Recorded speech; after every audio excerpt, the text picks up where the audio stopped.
Hello! Hello! Who likes Gru? I do! Welcome to another one of my vlogs. Yes, that's right, I actually do movie reviews now. Who the hell cares? Today I want to watch Despicable Me 3, and it is definitely as funny as I thought it was. If you like the last two movies, you're definitely going to enjoy the third one. The movie stars the same actors. Obviously it's got Gru, it's got the cute three little girls, and obviously his wife from the second movie. Now the villain in it is Trey Parker. So you might remember him, he plays characters such as from South Park, so you'll see the voice similarity in there. You want to probably know how funny the movie is.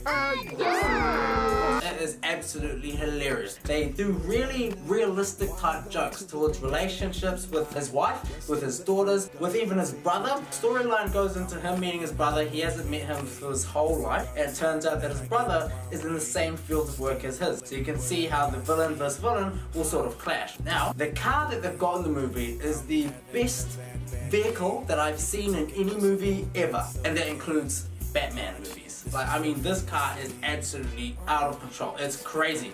Here's a small footage of what it looks like. Me?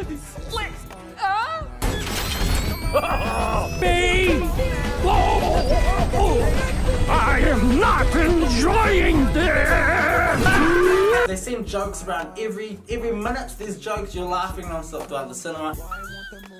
Everyone in the cinema was loving it.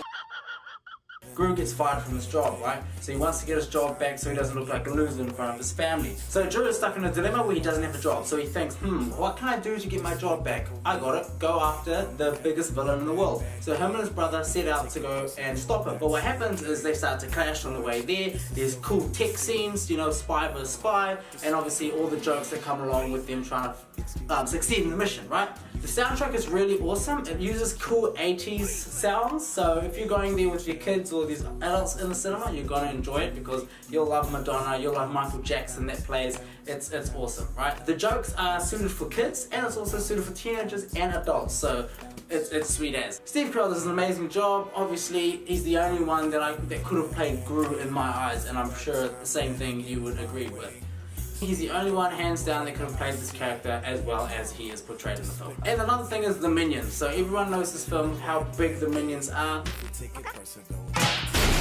They're definitely just as funny. They have new things that they've got to do, and obviously they have a bit of a clash with Gru. They leave him for a bit, and then obviously come back at the end. So I'm not going to give away too much spoilers what happens, but it's definitely an all-around, warm-hearted finale, which is pretty sweet, right? If you're going with the kids, it's super funny, it's entertaining, it's got the jokes in there for the adult references, it's got some good fourth wall jokes where they like hint jokes directly at the audience, which is a first that I've seen in the Despicable Me series. The highlight, I just have to say, the highlight of the film is the vehicle. So when you see the car is absolutely mind-blowing, and it's only possible to do that type of stuff in animation, I'm sure of it. At the end of it, they did hint towards a Despicable Me 4, so look out for that in the future, right? My overall score for this movie out of 5 would be a solid 4.